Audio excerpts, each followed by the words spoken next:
Now, we're going to move on to chapter 3, the final chapter. And it's the propose and close. So we've prepared. We've through question, we've probed, and now we're going to propose and close. So, anybody remember this slide? That's the most important slide in the whole deck. Now, why is it the most important slide in the whole deck, Deborah?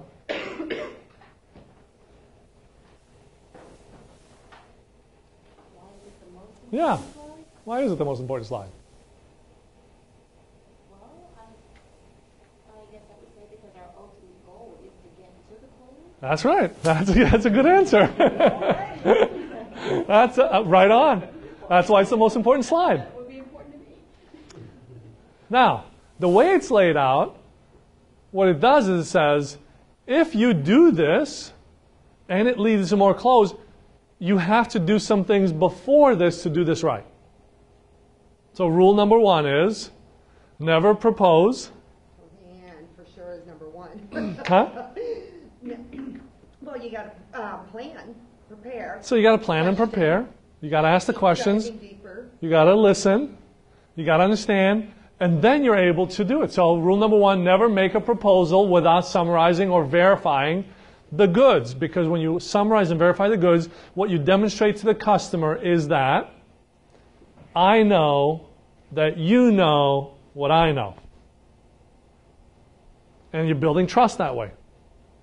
So when you verify the goods, you have just proven to your customer that you listen to them, that you understand, that what you're about to propose is going to be right on the money. You don't even have to propose it. The fact that they know that you know what they know, they're going to assume that what you're about to propose is a great connection to what they need. Why will they assume that? With all the questioning and understanding what their real needs are, even if they didn't. Yep. That's good. And why else would they assume that what you're about to propose is going to be a good match to what you just reviewed with them? Because they know what you know is what is important to them. That's right. And what's the likelihood that you're going to now propose something that's completely different from what you just reviewed? Hopefully not. I'm good at listening. Right, hopefully not. Now, Mr. Customer, I heard everything that's important to you, but I'm going to propose something completely different that has no relevance to what we just talked about. It ain't going to happen.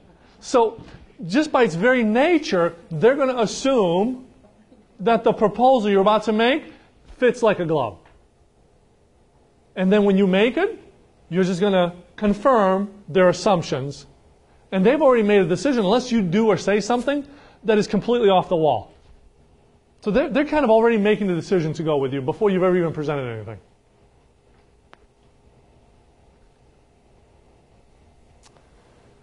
And of course, rule number 2 says, if you don't listen, if you don't plan, and if you don't get the goods, you can't do rule number 1.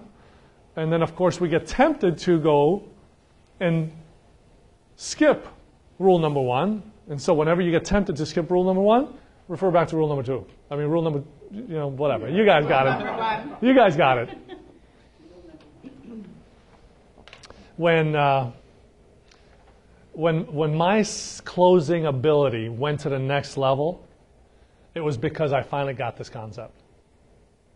This was the biggest single change in my selling career.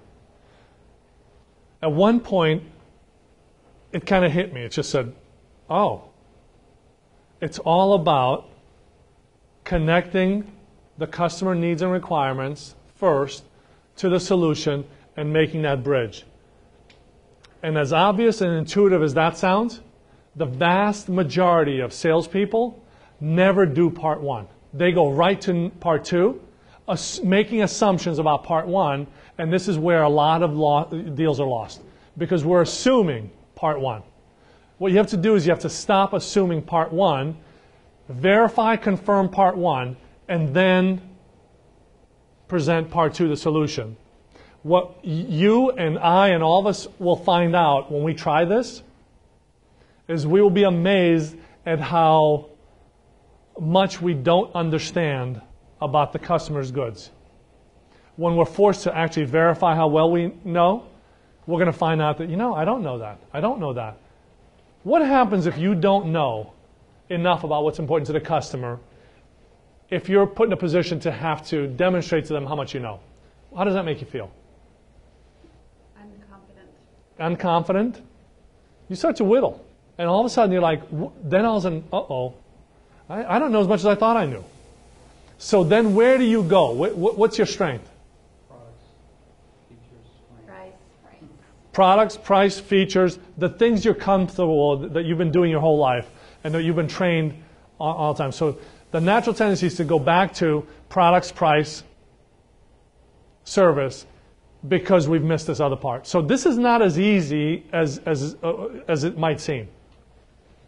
But it's the proof or the test that you got it right.